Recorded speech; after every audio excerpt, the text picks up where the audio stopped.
Three news stories this week. Obviously, first the war in the Middle East, and then there's the Chancellor's spring statement in the House of Commons about the economy, and then, of course, also the by-election in Gorton and Denton last Thursday, which saw the Greens elected in the face of a pretty big defeat for the Conservative and Labour parties who normally contest these things.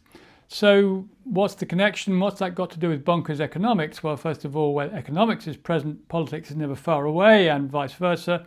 And what we're talking about here is a speech by the Chancellor which was essentially political. Just everything's fine, don't ask any questions, nothing to see here, everything is going to be okay.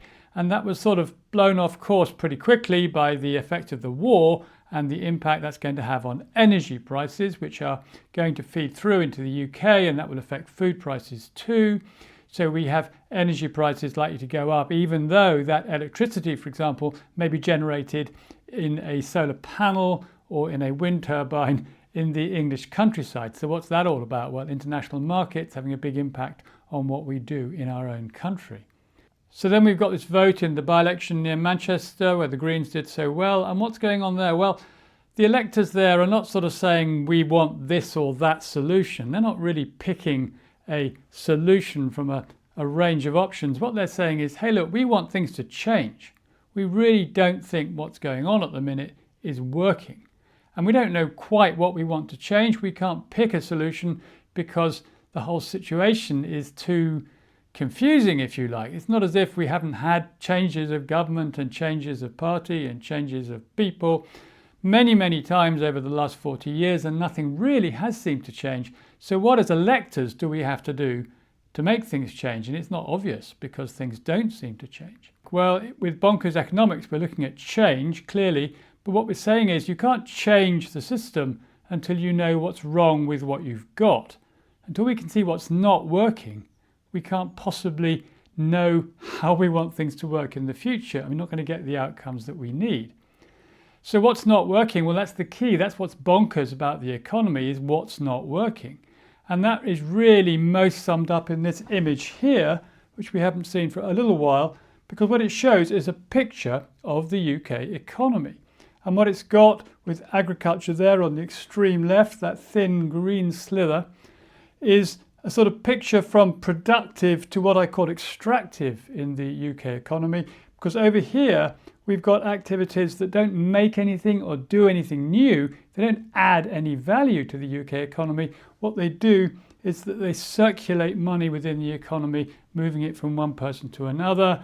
These are things like financial services, business services related to that, and the property market, of course. These things, they don't, however much we might like to think they do, they don't actually create wealth. What they do is they transfer wealth around the place. They are sort of services which we make use of, but which end up moving money from one place to another. Whereas down this end, we've got agriculture, obviously, industry, manufacturing, construction, things like that, which produce real new stuff that improves the quality of our lives.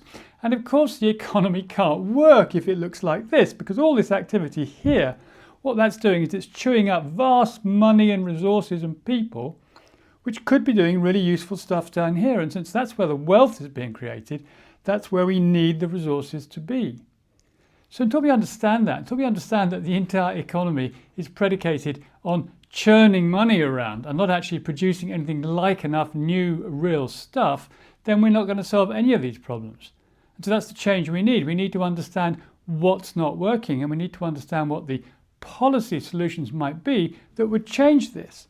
And then if we change this, suddenly we have far more wealth, more real wealth at our disposal. And people who are currently being told, oh, it's all fine, but actually they haven't got the money to pay their rent and they haven't even got the money to feed their children in some cases, those people will see some real change because there is real more wealth being created.